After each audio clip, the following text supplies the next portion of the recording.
Welcome to our ongoing YouTube video series on international franchising.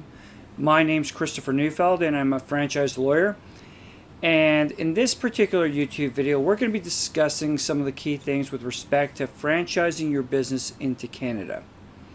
Now, one of the first things you're going to have to understand about the Canadian franchising system is that it's become increasingly regulated in the sense that the laws are a very critical aspect that you must conform to. It's not that the laws are difficult to conform to, but it's the necessity of conforming to those laws that's absolutely essential. Because what's happened is that, especially when you're franchising to businesses in other countries that are unknown to yourself, the one thing you don't want to do is make this significant commitment and then have the initial franchisees have the means to totally reverse process and force the franchisor, being yourself, to give them back all that they've invested into the franchise system. That is not a good thing. And if you don't follow the laws in Canada, they've set up for reporting and preliminary information and disclosure documentation, you're going to potentially run into that problem. Now, what that does is it has a ripple effect. And the ripple effect is because part of the disclosure documents require you to state the rationale for why certain franchisees have left. So if you have an initial go out of it and you don't put the stuff together, and then all of a sudden you have franchisees in the outset that leave, when new and subsequent franchisees are looking at becoming onto your franchising system, what they're going to see is they're going to see these previous franchises that have left the system early on. And that is not going to necessarily bode well for yourself in moving it forward. So, what do you need to do? You need to make sure you have the appropriate professionals and you conform to the Canadian system, which is not entirely difficult. It's just that it requires a process and it requires heavy documentation. And that is what you're going to find in Canada. There's a lot of heavy documentation, especially when you compare it to the United States.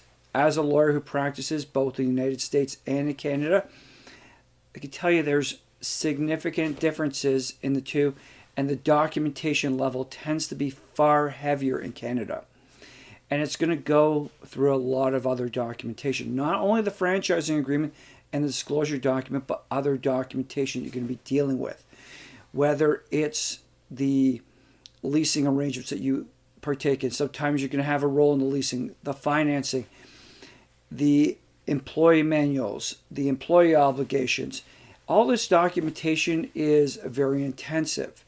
It's different from the United States. It's different from other countries in that Canadian lawyers have gone into this cycle of building upon existing documents to a greater and ever greater extent. So that is one of your primary concerns when you're looking to franchise into the Canadian market.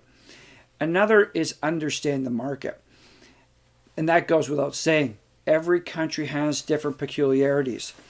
And this goes both on the legal and regulatory side, because licensing, getting involved, setting up the right corporation, and understanding what the corporation is going to be doing from the franchisor side, extra provincially registering, and that's a concept unto itself. But then understanding the dynamics. Where are you going? Unlike other countries, such as Europe, where the countries are small, the populations are close together, Canada has major population centers that are heavily dispersed. As such, the concept of using a master franchisor has some limited benefits, but then there's challenges associated with it as well. Because do you really want to be giving a master franchisor arrangement to somebody who's based in Toronto, which is great, but extend it out even further? And when I extend it out even further, I'm talking about extending it out to Manitoba to Saskatchewan to Calgary to the Maritimes. These are places that in all different directions take hours to fly to. They're considerable distances apart. They're different time zones entirely. So it's not really something that lends itself. Yes, you might want to have a master franchisor maybe in Toronto who can have a range of locations in southern Ontario and possibly one in Quebec. But then again, what you're doing in Quebec is now you're going into the French language, and those are its own challenges. So you really want to be working through the whole process with the appropriate legal and other professional counsel to understand what you're going to be doing, to structure your business in an appropriate way to advance it effectively, given the unique elements of the Canadian market, both from the underside, which means from the regulatory, the legal, the territorial side, but also from the people that you're working with, the markets that you're getting into, the environments that you're dealing with, the way the cities and towns are set up. It's a very special place in many respects, special in the sense that it has to be addressed in its own particular approach. And as such, you need to engage and work properly with the professionals who are familiar with the area. Well, for more legal information and advice with respect to franchising your existing franchise to Canada, or if you're looking to see what kind of other opportunities your business might have and expanding out into the Canadian market space, especially if you've got inquiries from Canadians who either want to franchise or want to take on the role of a master franchisor, please do not hesitate to call ourselves.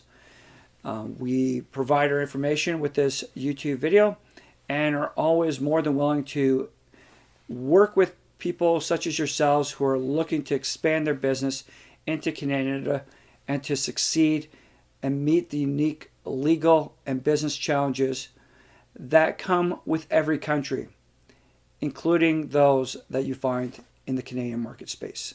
Thank you.